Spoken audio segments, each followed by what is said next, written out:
রাজধানীর বাড্ডায় নির্বাচনী পথসভায় বক্তব্য রাখছেন বিএনপি চেয়ারম্যান তারেক রহমান। আমরা সরাসরি যুক্ত হচ্ছি সেখানে।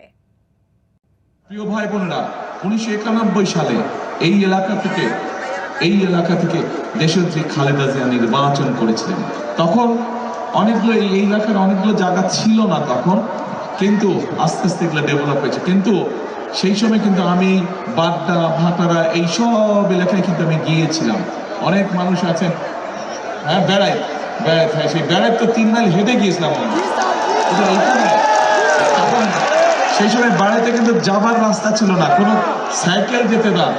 হ্যাঁ, সাইকেল যেত না, মোটরসাইকেল যেত না। মোটরসাইকেল কিছু দূর গেলে আবার ধাক্কা নিয়ে যেতে হতো মোটরসাইকেল।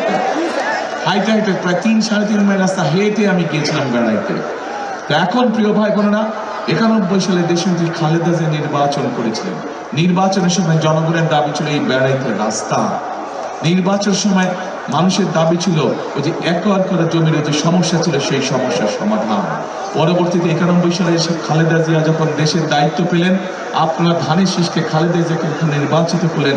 খালেদা জিয়া কিন্তু তার ওয়াদা রেখেছিলেন। উনি মানুষকে বলেছিলেন যে আমি বাড়িতে রাস্তা করব, আমি একরের সমস্যার সমাধান করবো, এরকম আরো যেটা কথা বলেছেন সেই ওয়াদাগুলো পূরণ করেছিলেন।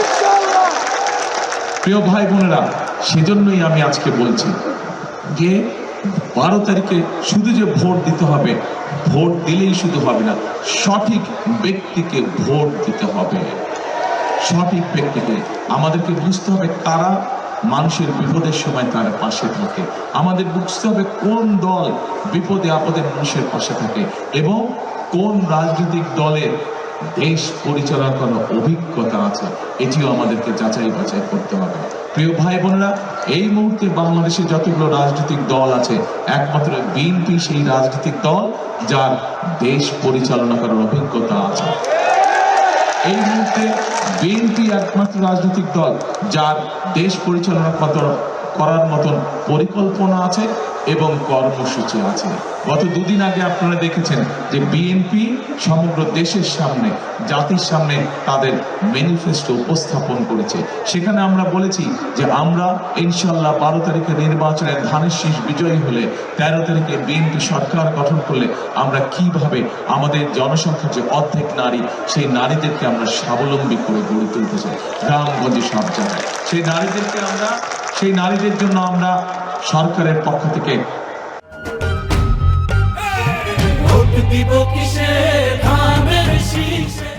ফ্যামিলি কার্ড দেব। কাদেরকে দিব?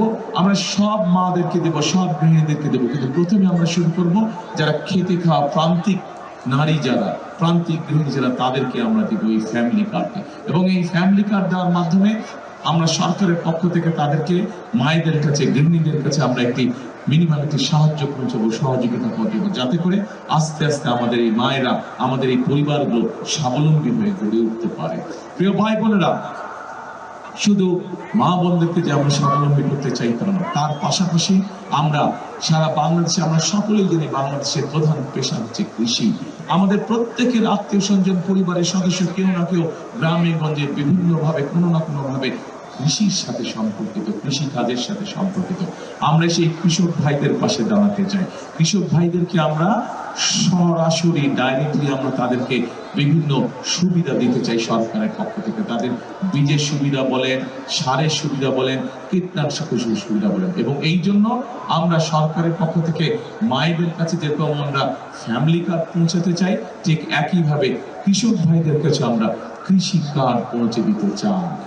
এই কৃষি কার্ডের মাধ্যমে তাদেরকে আমরা সহযোগিতা করব এবং তার ফলে ধীরে ধীরে আমরা দেখেছি যে বাংলাদেশের কৃষকরা, ছোট কৃষক যারা আছে, ক্ষুদ্র কৃষক যারা আছে, প্রান্তিক কৃষক যারা আছে, তারা একসময় ধীরে ধীরে স্বাবলম্বী হয়ে গড়ে উঠবে।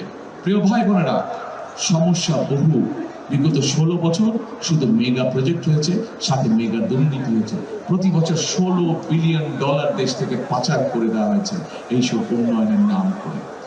বহুত সমস্যা আছে গত 16 বছরে, অনেক সমস্যা জমে গিয়েছে।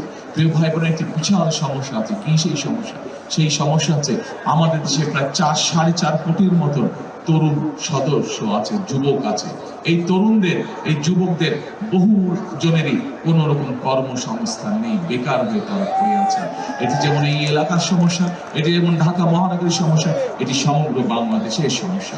আমরা পরিকল্পনা গ্রহণ করেছি, কিভাবে কর্মসূচি গ্রহণ করেছি, বিএনপি ইনশাআল্লাহ সরকার গঠন করলে কিভাবে আমরা এই সমস্যার সমাধান করব, কিভাবে আমরা আমাদের তরুণদেরকে, আমাদের যুবকদেরকে আমরা বিভিন্নভাবে দক্ষ কারিগর হিসেবে, দক্ষ শ্রমিক হিসেবে আমরা গড়ে তুলব। বিভিন্ন জনকে ভোকেশনাল ইন্ডাস্ট্রি, বিভিন্ন আইটি ট্রেনিং দিয়ে, বিভিন্ন টেকনোলজিক্যাল ট্রেনিং দিয়ে তাদেরকে আমরা দক্ষ মানুষ হিসেবে গড়ে তুলতে চাই।